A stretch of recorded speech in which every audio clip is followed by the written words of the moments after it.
몇 년 전에 오키나와 섬 주민들이 그 일본으로부터 독립을 하자는 집회를 한 적이 있었습니다. 오키나와는 일본 본토에서 제일 아래쪽에 있는 이제 섬입니다. 오키나와가 이제 일본으로부터 이 독립을 한다는 것은 실체적으로 어렵고 또 주민 대부분도 원하지 않습니다.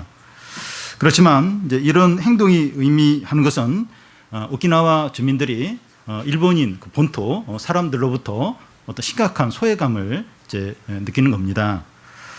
이 오키나와 주민들이 이제 본토인들로부터 이런 소외감을 느끼는 그 어떤 근본적인 이제 주된 이제 이유가 역사적인 부분에 있습니다.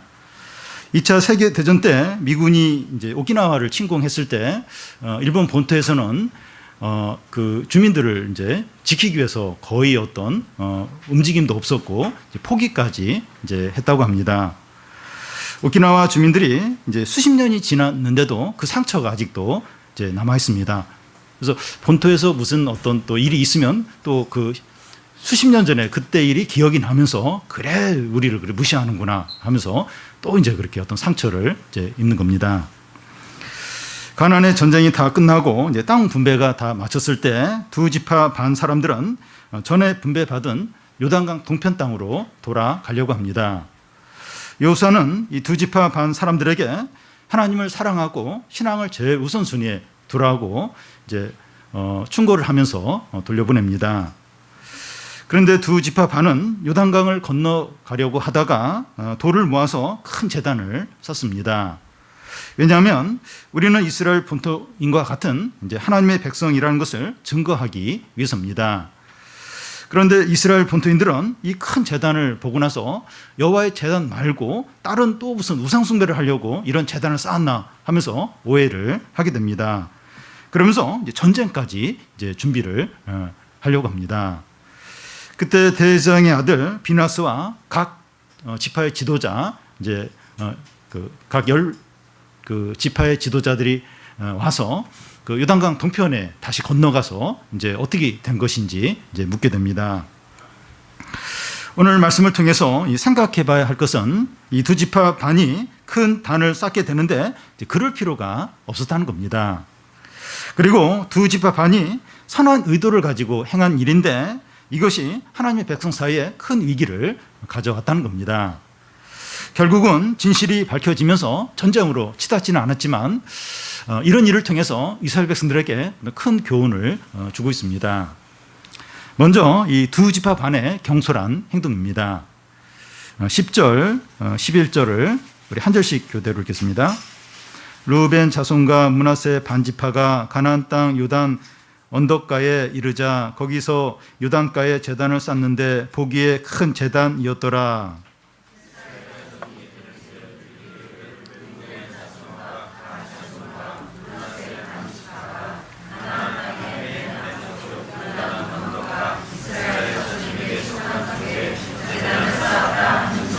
네. 두 지파 반은 그 요단강 동편으로 이제 돌아가기 전에 이제 불안한 생각이 들었습니다. 요단강을 사이로 그 이스라엘 본토인들과 또 자기들이 이제 나누어지는데 지금은 이제 괜찮지만 나중에 우리가 이방인으로 취급받을 수도 있다 이런 불안이 밀려왔습니다. 지역적인 열등감과 불안이 밀려온 겁니다. 지역적인 이 불합리함으로 하나님의 백성의 하나님의 축복을 받는데 불이익이 생기지 않을까 하는 겁니다. 그래서 우리가 이스라엘 본토인과 동등한 하나님의 백성이다 하는 증거로 큰 제단을 지금 쌓는 겁니다. 그런데 두 지파 반이 동일한 하나님의 백성이라는 것을 증거하기 위해서 돌 제단을 쌓는 것이 꼭 필요하지 않았습니다. 지난주에 살펴본 대로 여호수아가 말한 대로 하나님을 사랑하고 신앙을 제일 우선순위에 두면 동일한 하나님의 백성이라는 가장 확실한 증거가 됩니다. 오히려 상황적으로 어렵고 외적으로 열등한 것이 하나님의 축복과 은혜를 받는데 더 유리한 이제 기회가 될 수 있다는 겁니다. 예를 들겠는데요. 요즘 유럽과 우리나라에 이 난민 문제가 아주 뜨거운 그런 이슈로 등장했습니다. 좀 더 솔직히 말하면 난민들은 난민을 이제 애물단지로 여깁니다. 그런데 태국 사커 우리 청소년들이 이제 동굴에서 무사히 구조되었을 때 그들 가운데서 이 난민들이 있었는데, 난민 출신의 이제 청소년들이나 있었는데 그들이 중요한 역할을 이제 했습니다. 동굴 안에 갇혀 있던 청소년들을 가장 먼저 발견한 영국 구조대원이 몇 명이냐 영어로 지금 컴컴하고 안 보이니까 물어보니까 그 중에 한 사람이 이제 그 13명이라 이렇게 대답을 했는데, 걔가 이제 난민 출신인 거예요. 그 태국 본토 애들은 영어를 못 알아들었는데 이 난민 애가 다 영어를 알아듣고 영어로 이제 대답을 한 겁니다. 그리고 그 아이들을 17일 동안 잘 보호한 코치도 난민이에요. 태국 사람이 아니라 난민 출신이었습니다. 신앙적인 면에서도 뭐 돈이 없거나 머리가 나쁘거나 건강이 안 좋거나 재능이 없는 사람은 남들보다 더 겸손하게 간절하게 은혜를 구하게 됩니다. 하나님 나라에 보면 이런 사람들이 더 많은 은혜와 축복을 받고 또 하나님 나라에서 중요한 역할을 하는 경우가 많습니다. 그래서 이 두 지파 반 사람들은 돌로 큰 제단을 쌓으려고 하기보다는 우리가 지리적으로 불리하니까 이스라엘 본토인들보다 더 열심히 예배드리고 더 이제 기도하자, 그렇게 했으면 좋을 뻔했습니다. 그러니까 하나님 나라의 증거를 삼아서 돌제단을 쌓고, 이것보다도 우리가 지금 그 요단강 건너편으로 가게 되는데 지리적으로 우리가 불리하다, 은혜를 받는 데 있어서 우리가 좀 손해를 볼 수 있다, 그래서 우리는 그 더 예배 잘 드리고 더 기도를 해야 된다, 이렇게 했으면 더 좋았다는 겁니다. 그러면 하나님의 축복과 부흥이 이스라엘 본토인들보다 더 많이 일어났을 거라는 겁니다. 마음이 가난한 자는 복이 있나니 천국의 그들의 것이라는 겁니다. 이런 상황으로 참 마음이 가난해졌어요. 그런 사람이 이 천국을 더 차지하고 누리게 된다는 겁니다. 우리가 이제 마태복음에 볼 때도 보면, 마태복음에서도 보면 다 가난한 사람, 너무 이제 마음이 상하고 절망적인 사람들이 예수님께 나왔고 그들이 이제 은혜를 받고 천국의 기쁨을 누렸습니다. 상대적으로 훨씬 나은 바리새인들과 서기관들은 주님께 안 나왔어요. 그들은 이제 하나님 나라에서 제외가 된 것을 보게 됩니다. 우리는 어려움과 부족을 느낄 때 더 겸손하게, 더 간절하게 하나님을 의지함으로 은혜와 축복을 더 풍성하게 누리기를 바랍니다. 두 지파 반 사람들은 자신의 믿음의 연약함으로 인해서 돌제단을 쌓았습니다. 그들이 돌제단을 쌓은 이유는 하나님을 떠나거나 우상숭배를 하기 위해서가 아니라 우리도 동일한 하나님의 백성이다, 이걸 증거하기 위해서입니다. 그런데 두 지파 반의 이런 의도와는 상관없이 이스라엘 본토인들은 크게 오해를 하게 됩니다. 서로 의사소통이 제대로 되지 않았기 때문입니다. 의사소통이 제대로 되지 않을 때 불필요한 오해가 생기게 됩니다. 예를 들어서 친구에게 전화를 하고 이제 문자를 보냈는데 아무 이제 응답이 답장이 없습니다. 전날 이제 두 사람 사이에 조금 이제 다투었는데 그것 때문에 전화를 받지 않나, 문자를 씹나, 이제 이렇게 이제 오해를 이제 합니다. 근데 그 생각이 더 발전을 하는 거예요. 그러면서 전에 이렇게 안 좋았던 일까지 막 기억이 나면서, 그래, 그렇다고 지금 전화를 안 받아? 그러면서 이제 너랑 나는 끝이다, 이제 그런 결심까지 이제 하게 됩니다. 그런데 그날 밤에 그 친구에게 전화가 왔는데, 전화 많이 했네, 내가 핸드폰을 집에 놓고 가는 바람에 지금 봤어, 미안해. 그런 전화를 받고 나서 그냥 가슴이, 그냥 마음이 확 내려앉는 거예요. 참 그래서 너무 이제 자신이 이제 이렇게 한탄스럽게 여겨지게 되죠. 의사소통이 되지 않을 때 이런 오해와 불신이 생기게 됩니다. 두 지파 반이 큰 잔을 쌓았으면 이제 이 싸우면서 이 잘못한 것이 무엇인가 하면 대제사장이나 다른 지파 사람들에게 상의를 하거나 알리지 않았다는 겁니다. 우리가 이런 걱정이 있어서 증거물로 제단을 이제 쌓으려고 지금 하는데 이거 어떨지 모르겠다 이러면서 상의를 하거나 이제 알리지 않은 겁니다.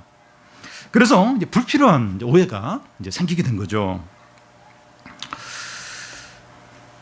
우리가 이 나쁜 의도로 이런 것을 하는 것이 아니니까 큰 문제가 없을 거야 하면서 어떤 일을 추진을 했는데 큰 문제가 되는 경우가 있습니다. 이스라엘 보통인들은 이 큰 제단을 보고 두 두 지파 반이 지금 하나님을 떠나고 우상 숭배 지금 하려고 한다 이러면서 전쟁을 지금 하려고 이제 하는 겁니다. 믿는 자들 안에 이 대화가 제대로 되지 않을 때 이런 사태가 이제 생기게 됩니다. 내가 옳고 선한 생각을 가지고 있기 때문에 이 다른 사람이 다 알 것이고 다 이해할 것이다 이렇게 여기는데 완전히 반대일 수 있습니다. 우리는 어떤 일을 할 때나 어떤 말을 할 때 상대방의 입장을 생각해 보는 것이 필요합니다. 내가 이런 말을 하고 이런 행동을 하려고 하는데 어떤 오해 소지는 없는지 생각을 해봐야 합니다. 내 자신이 선한 의도를 가지고 있는 것만으로는 부족하다는 겁니다. 나는 뭐 다 이렇게 다 다른 사람의 유익을 위해서고 다 옳은 일이고 그렇게 해서 당연히 아무 문제가 없을 것 같은데 안 그렇다는 거예요. 나만 참 이렇게 좋은 마음을 품고 선한 마음을 먹는다고 해서 그게 다 되는 게 아니라 그것으로는 부족하다는 겁니다. 다른 사람의 마음도 내 마음 같겠지 하는데 그럴 수도 있지만 전혀 그렇지 않을 수도 있다는 겁니다. 부부 사이에서도 이제 또 부모와 자녀 사이에서도 친구 사이에서도 같은 교인들 사이에서도 이제 그럴 수 있습니다. 다 내 마음 같겠지. 다 이게 선한 것이고 다 이렇게 남을 위한 것이고 옳은 일이고 다 내 마음 같겠지. 안 그런 거예요. 이 부부 사이도 안 그렇고 부모와 자녀 사이도 안 그렇고 친구들 사이, 교인들 사이에도 안 그런 겁니다. 이제 부모는 이제 자녀를 위해서 이제 이게 다 필요하고 옳은 거니까 다 챙겨주는데 자녀는 화를 내요. 왜 나한테 묻지도 않고 이런 걸 하냐고. 뭐 부부 사이도 마찬가지고. 그러니까 내 생각을 다르다는 거예요. 얼마든지 다를 수 있다는 겁니다. 이런 문제가 이제 사단에게 기회가 될 수 있습니다. 사소한 건데 다 좋다고 이제 이렇게 그렇게 한 건데 이게 사단한테 기회가 될 수도 있습니다. 그런데 잘 하려고 해도 이런 문제가 생기지 않을 수가 없습니다. 어떻게 일일이 다 이렇게 상의하고 확인하고 그렇게 못하죠. 그냥 대부분의 많은 경우는 그렇게 해요. 그냥 이렇게 내 생각대로 이렇게 하고 다 뭐 내 마음 같겠지. 내가 뭐 나쁜 거 하는 거 아니고. 그래서 잘 하려고 해도 이렇게 안 될 때가 있습니다. 이런 문제는 어떻게 해결이 됩니까? 이런 문제가 안 생길 수 없어요. 어떻게 해야 됩니까? 서로 끝까지 겸손하고 사랑하는 마음을 갖고 신뢰하고 끝까지 믿음으로 나아가야 이런 문제가 해결이 됩니다. 그러니까 이거 뭐 다투고 오해하고 이게 뭐 큰 게 뭐 대단한 걸 그런 걸 안 그래요. 그러니까 좀 이렇게 사소해 보이는 다 내 마음 같겠지. 내가 지금 좋은 의도로 하는 거니까 이런 걸로 이제 이렇게 의사소통이 제대로 안 되면서 막 이렇게 오해가 생기고 이제 그런 겁니다. 그래서 이런 일이 없을 수는 없지만 이런 일이 이제 생기게 되는데 서로 겸손하게 사랑으로 믿음으로 이제 하면 이런 문제가 사단에게 기회가 되지 않고 해결이 됩니다. 우리가 이제 또 여름 사역을 앞두고 있는데 더더욱 이제 이게 얼마나 필요한지 몰라요.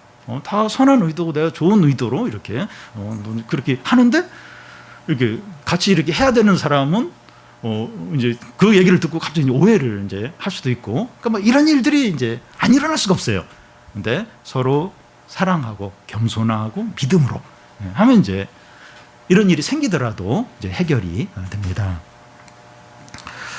이스라엘 자손들은 이 두 지파 반이 이제 큰 제단을 쌓았다는 소식을 듣고 어떻게 합니까?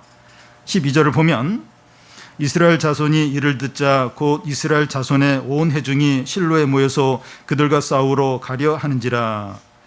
이스라엘의 9지파 백성들은 그 가나안 사람들과 싸웠던 것처럼 두 지파 반 사람들과 싸우려고 합니다. 무엇 때문에? 같은 동족과 원수처럼 싸우려고 합니까?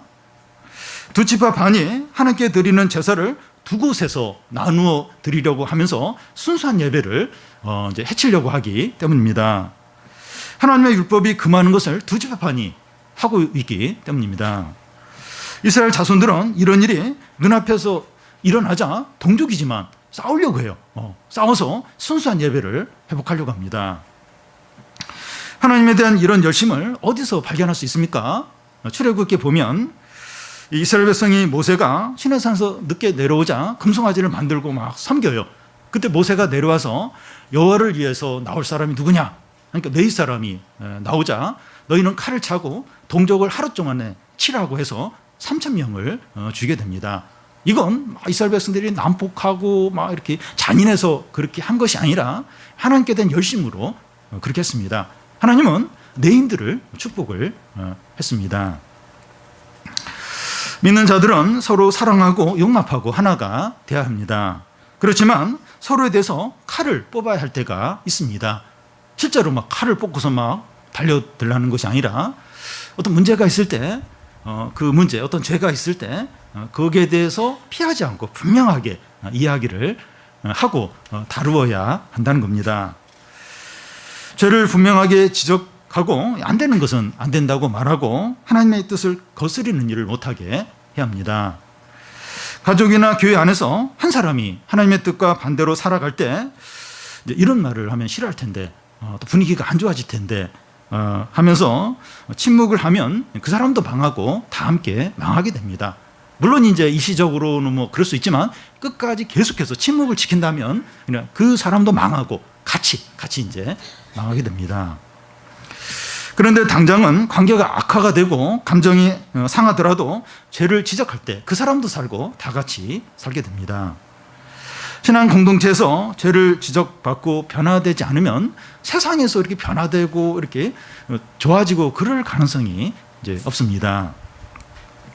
우리 자신이 이 다른 교인이나 또 장로님들이나 이 사역자들로부터 지적받고 책망을 받을 때 불쾌하게 여기거나 화를 내지 않도록 해야 합니다. 우리 자녀들이 교회에 있는 선생님이나 어른들에게 야단 맞고 혼나는 것을 절대로 서운하게 여겨서는 안 됩니다. 요즘에는 이 청소년들에게 아무도 훈계하지 않아서 우려의 목소리가 높습니다. 가정에서도 자녀가 한둘이니까 부모가 야단을 안 쳐요. 이 학교에서 학교 선생님이 야단을 치면 이 부모가 달려와서 난리를 치니까 학교에서도 야단을 안 칩니다. 우리 자녀들에게 칭찬과 격려의 말도 필요하지만 더 필요한 것은 책망, 잘못을 책망하는 겁니다. 부모들은 우리 자녀가 다른 어른들로부터 이제 야단 맞고 혼났다는 사실을 알게 되면 찾아가서 감사하다고 인사하는 분위기를 해야 됩니다. 요즘 시대는 더더욱 그래요. 안 야단쳐요. 괜히 왜 야단쳐가지고 싫은 소리 듣고 또 뭐 심하면 경찰에 뭐 고소당하고 그러잖아요. 왜 그런 일을 사서 해? 다 무관심해요. 뭐 길에서 뭐 뭘 하든지 담배를 피든지 다 그냥 놔둬요. 놔둬요. 근데 뭐 우리 자녀를 야단쳤다, 혼내줬다 그러면 막 가서 좀 감사하다고 또 이제 기회가 되면 또 좀 야단쳐달라고 사실 감사해야 돼요. 요즘은 야단을 안 쳐요. 야단을. 왜 괜히 그거 했다가 괜히 뭐 좋은 소리도 못 듣고 내가 왜 그런 짓을 하냐 이러면서 안 해요. 근데 야단 쳐줬다. 진짜 좀 감사하는 그런 분위기가 돼야 됩니다. 우리 자녀가 교회 안에서나 가정 안에서 다듬어지지 않으면 소망이 없습니다. 물론 좀 이렇게 민감하고 그럴 때는 조금 기다려야겠지만 이제 다뤄야 돼요. 다루고 이야기를 해야 됩니다. 그리고 우리 자녀는 좀 누구든지 이렇게 잘못한 거 있으면 이렇게 훈계해 주도록 그런 분위기가 돼야 됩니다. 우리 자녀 건드리면 그냥 누구든지 그냥 확 해치겠다 막 이렇게 이러면 아무도 얘기를 안 해요. 애가 뭐 어떻게 하든지 그냥 다 그냥 저 건드리면 안 된다. 하면 큰일 난다. 그러면 사실은 우리 자녀가 이제 더 불행하게 되는 것이죠. 그래서 우리 자녀에 대해서는 얼마든지 좀 이렇게 야단치고 좀 바르게 해주시도록 이렇게 그런 어떤 이제 분위기가 이제 돼야 됩니다. 다음은 이스라엘 대표들의 반문입니다. 이스라엘 자손들은 두 지파 반이 하나님의 이 제단을 따로 이제 만들었다는 소식을 듣고 전쟁을 하러 다 모였습니다.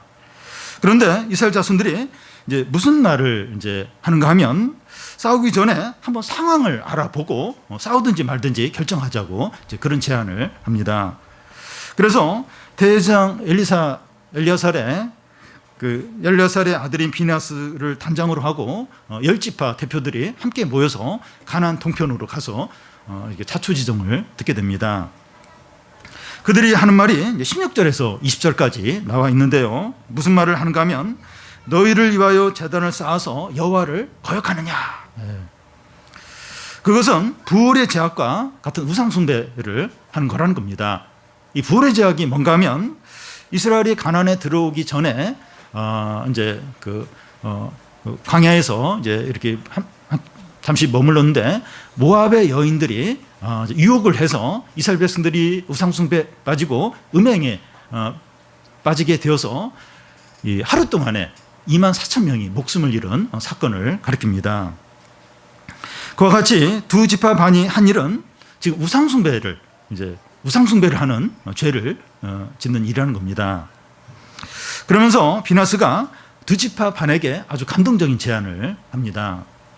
19절을 보면 그런데 너희 소유지가 만일 깨끗하지 아니하거든 여호와의 성막이 있는 여호와의 소유지로 건너와 우리 중에 소유지를 나누어 가질 것이니라. 오직 우리 하나님 여호와의 제단 외에 다른 제단을 쌓음으로 여호와를 거역하지 말며 우리에게도 거역하지 말라.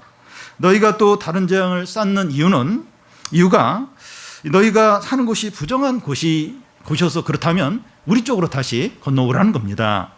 그러면 우리가 사는 곳을 나누어 주겠다는 겁니다. 이미 땅 분배가 다 끝났는데 다시 이제 땅 분배를 하려면 번거로워요. 그리고 이미 내 땅이다 하고 이제 분배를 다 받았는데 그걸 또 이렇게 나누려면 본토인들이 불평을 할 수 있습니다. 그런데 우리가 기꺼이 그렇게 하겠다는 겁니다. 무엇을 위해서 이런 희생을 하겠다는 겁니까? 순수한 예배를 드리기 위해서입니다.